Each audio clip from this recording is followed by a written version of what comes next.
દર્શક મિત્રો, વડોદરાની માંજલપુર વિધાનસભા બેઠકના વરિષ્ઠ અને લોકપ્રિય ભાજપના ધારાસભ્ય યોગેશ પટેલ એટલે કે યોગેશ કાકાનું 79 વર્ષની વયે દુઃખદ નિધન થયું છે. તેઓ છેલ્લા કેટલાય સમયથી હૃદય અને સ્વાસ્થ્ય સંબંધિત બીમારીથી પીડાતા હતા. વડોદરાની સ્ટર્લિંગ હોસ્પિટલમાં સારવાર હેઠળ હતા, જ્યાં તેમણે અંતિમ શ્વાસ લીધા હતા. તેમના અવસાનથી ગુજરાતના રાજકારણમાં અને વડોદરાના સામાજિક વર્તુળોમાં ઘેરા શોકની લાગણી વ્યાપી ગઈ છે. આ દુઃખદ ઘટનાને પગલે ગુજરાત વિધાનસભાનું માળખું ફરી એકવાર ખંડિત થયું છે. યોગેશ પટેલ વડોદરાના રાજકારણમાં એક મજબૂત, પ્રભાવશાળી અને સ્પષ્ટ વક્તા નેતા તરીકે જાણીતા હતા. જનતા સાથેના સીધા જોડાણના કારણે તેઓ લોકલાડીલા યોગેશ કાકા તરીકે ઓળખાતા.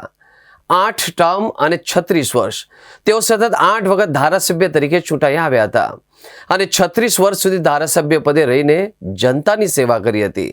વરિષ્ઠ ધારાસભ્ય યોગેશ પટેલના અવસાનથી માંજલપુર વિધાનસભા બેઠક ખાલી પડી છે.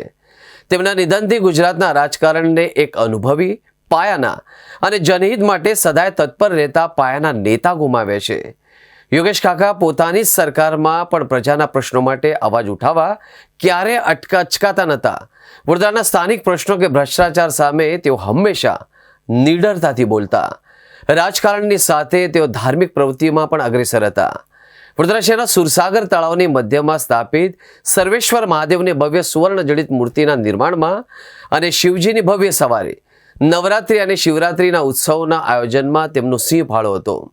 જનતાના સીધા સંપર્કમાં રહેતા અને પ્રજા માટે 24 કલાક ઉપલબ્ધ રહેતા આ નેતાએ પોતાની 36 વર્ષની કારકિર્દીમાં ક્યારે હારનો સામનો કરવો પડ્યો ન હતો. 1990થી શરૂ થયેલી આ રાજકીય સફર 2026માં તેમના અંતિમ શ્વાસ સુધી અવિરત ચાલુ રહી. તેઓ ધારાસભ્ય પદે ચાલુ હતા ત્યારે જ તેમણે દુનિયાને અલવિદા કહી, જે દર્શાવે છે કે વડોદરાની જનતાએ તેમને છેલ્લા શ્વાસ સુધી પોતાના પ્રતિનિધિ માની રાખ્યા હતા.